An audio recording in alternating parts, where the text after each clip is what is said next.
ఏపీలో కూటమి పరిపాలన మొదలై ఏడాది పూర్తయింది. సరిగ్గా రాజమండ్రి సెంట్రల్ సాక్షిగా 2023లో జనసేన అధినేత పవన్ కళ్యాణ్ ఈ కూటమిని నిర్ధారించారు.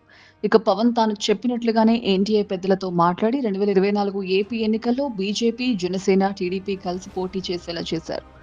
రాష్ట్రంలో కూటమి ప్రభుత్వం ఏర్పడ్డాక అనేక కార్యక్రమాలు శంకుస్థాపనలు చేస్తూ ఉన్నారు. ఈ నేపథ్యంలోనే పలుచోట్ల టీడీపీ నేతలతో జనసేన, బీజేపీ నేతలకు సఖ్యత కుదరట్లేదు. అనేక చోట్ల ప్రభుత్వ కార్యక్రమాలకు సంబంధించిన వాటిలో ప్రోటోకాల్ పాటించకుండా పవన్ ఫోటోని వేయట్లేదని జనసేన క్యాడర్ స్థానిక టీడీపీ నేతలపై నిరసన వ్యక్తం చేస్తున్నారు.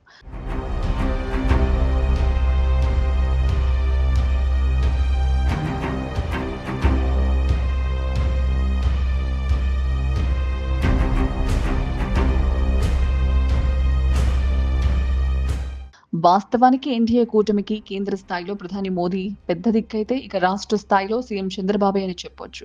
అయితే ఆ తర్వాత స్థాయి మాత్రం అనుమానం లేకుండా ఇక జనసేన అంతే. ఏపీలో కూటమి ఏర్పడడంతో మొదలుకుని పాలనలో సైతం పవన్ అత్యంత కీలకంగా ఉన్నారు. నిజానికి గత ఏడాది నుంచి చూస్తే కూటమంటే ఒకవైపు చంద్రబాబు, మరోవైపు ప్రధాని మోదీ అంటే అలాగే పవన్ కళ్యాణ్ కనిపించేవారు. అలాగే ఉండాలని అన్నవాళ్ళు కూడా ఉన్నారు.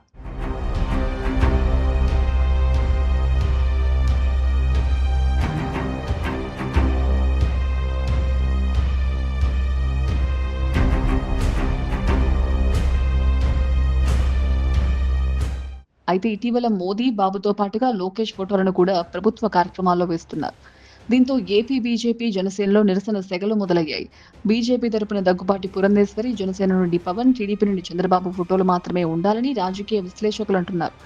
అసలు రాష్ట్ర స్థాయిలో కూటమంటే ఈ ముగ్గురు బలమైన నాయకులేనని, కాబట్టి వారి ఫోటోలే ఉండడం న్యాయమని చెప్తున్నారు.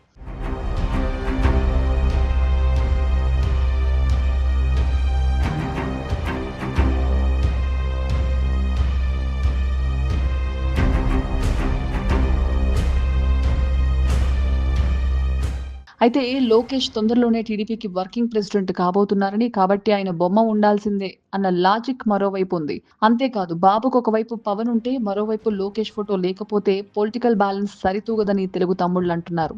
ఏదేమైనా ఈ ఏడాది మొదల నుంచే ఫ్లెక్సీల్లో లోకేష్ హవా మొదలైంది. ఏపీలో కూటమి తొలి ఏడాది పాలన పూర్తయిన తర్వాత కూటమి త్రిమూర్తుల్లో ఒకరిగా లోకేష్ కూడా చేరారు.